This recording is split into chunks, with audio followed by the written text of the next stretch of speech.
It's no secret that sitting in on other people's gigs is a great way to meet new musicians and challenge yourself in the process. But there are some things to keep in mind when you're going to play on somebody else's kit. Some of these lessons I had to learn the hard way. And after sitting in on literally hundreds of gigs, today I'm going to share with you the do's and don'ts of sitting in so that you can make the most of the experience. And make sure to stick around to the end because I'm going to share a bonus tip that will help you meet new musicians and possibly even get you called for a few more gigs. Here we go. First, let's define sitting in.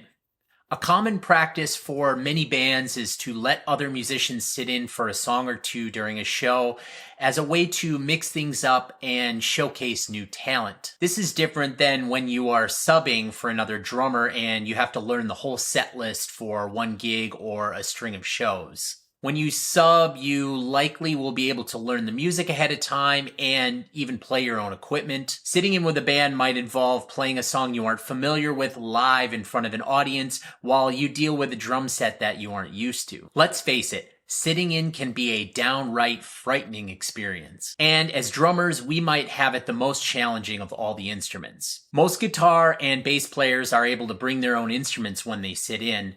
And there's not much crucial variability when playing someone else's piano or keyboard. But playing drums is a physical act, and having the right setup is crucial for tapping into the muscle memory you've developed over the years of practice. Drum set quality and setup can vary widely depending on the setting, and the way a drummer sets up their kit is deeply personal. That said, sitting in is a great way to show other musicians how you work under pressure, and given the chance, you can showcase your solid groove, your ability to listen and adapt, and your overall attitude toward the experience. So, to be honest, I tend to avoid like open mic nights and open jam sessions where there's a lot of other musicians that might be around who aren't getting any gigs. I tend to go for places where there are already working musicians, already established musicians who might be playing gigs around town.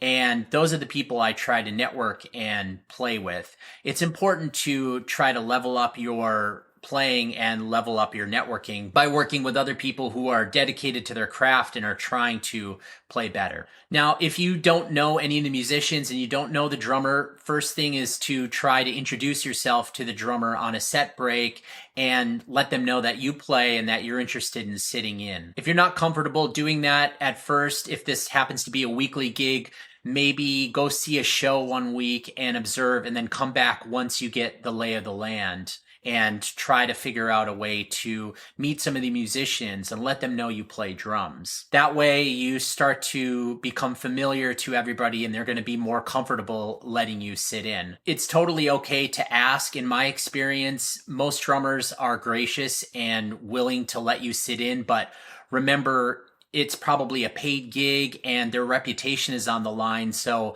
don't take it personally if they're not willing to let you sit in right away. Take your time and come back and get familiar with the other musicians so that they'll give you an opportunity to play. Now, if you are able to sit in and you're wondering what to do about equipment, I tend to bring only sticks, maybe like a small stick bag with me when I go to a gig that I want to sit in at. And the most important thing to remember is don't adjust the kit. Now, this might seem a little bit scary, but I think this is a really important skill to develop. See if you can play on a kit that's maybe not set up exactly to your specifications and still make music on it. I've had drummers sit in on my gig and move things around, adjust the snare height, adjust the hi-hat, the throne.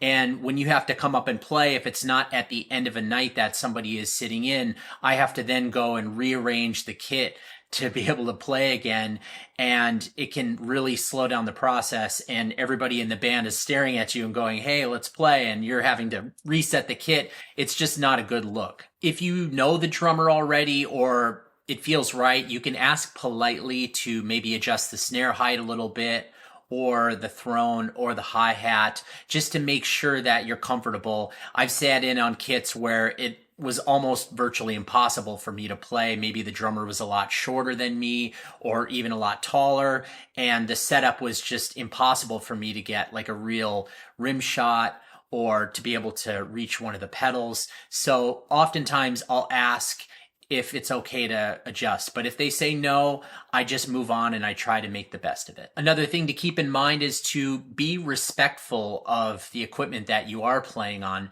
Don't bash the kit. If a piece of gear is giving you trouble, just keep it simple and try to play less of it.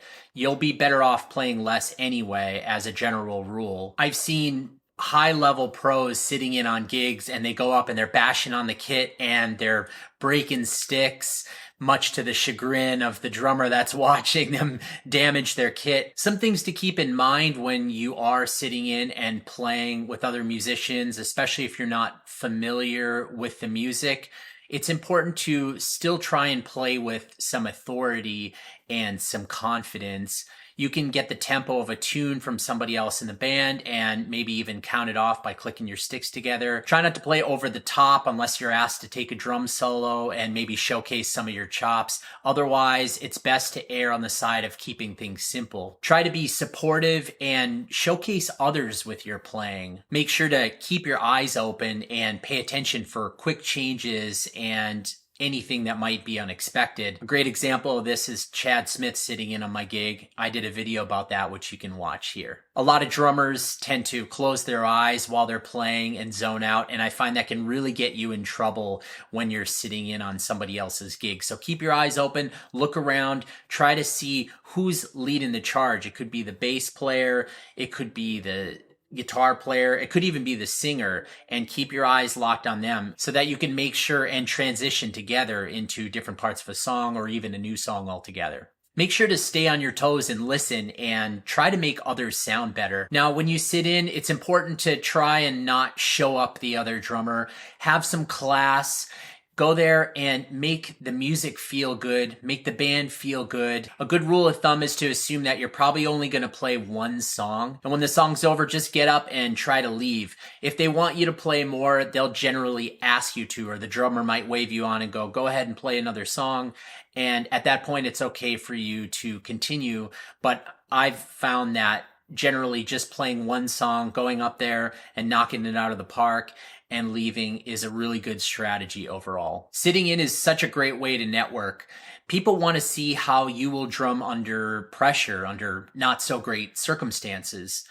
Don't complain about the gear or the music or anything. Just count off the song and make great music. People will notice your can-do attitude and your willingness to be flexible in a potentially difficult situation. If you're getting value out of this, please like the video and leave a comment. Now, as promised, I have a bonus tip for you, and that's to ask the drummer to help haul his gear at the end of the night. I know that sounds crazy, but it's worked for me so well over the years. A lot of the times you stay to the end of the night and you might want to talk to the other musicians in the band, and you might even want to talk to the drummer too, but they're loading up. They need to get out of the club. It might be late. And so oftentimes I'll go up to the drummer and say, hey, could I help you haul your drums? And you'd be surprised at how many times they would just look at you with amazement and go, yes, absolutely. And what this does for you is it gives you a chance to not only talk to the drummer, but guess who else is going to be hanging around while you're helping load gear out? The rest of the musicians. So if there are other musicians that you want to talk to or maybe want to play with down the line, this is a good opportunity to show you're willing to work and be helpful, and it shows that you're kind and that you're going to be somebody they might potentially want to be around in the future.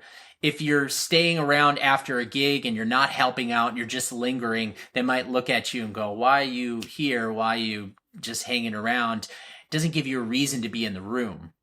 But helping to haul gear out at the end of the night not only does something positive for the drummer and the band, but it also gives you a reason to still be in the room after the fact. I've gotten so many gigs and subbing opportunities out of just helping drummers with their gear at the end of the night.